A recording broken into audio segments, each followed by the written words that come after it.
Hi, this is weekly module 8. After this week, there are a total of 16 modules. I guess we'll be halfway done. So for this week, we will be covering matrices for college algebra.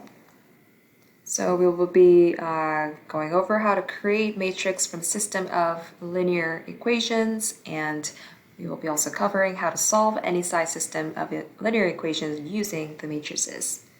So as usual, our learning resources are posted here.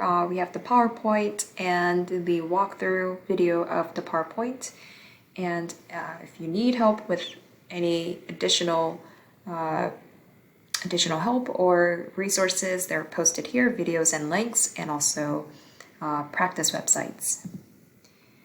For this week's assignment, we have the discussion board. So this is kind of a follow-up or continuation of last week's prompt, which I'm interested in learning how this asynchronous classes are going for you this semester. Is it working, or do you prefer to the face-to-face classes going forward?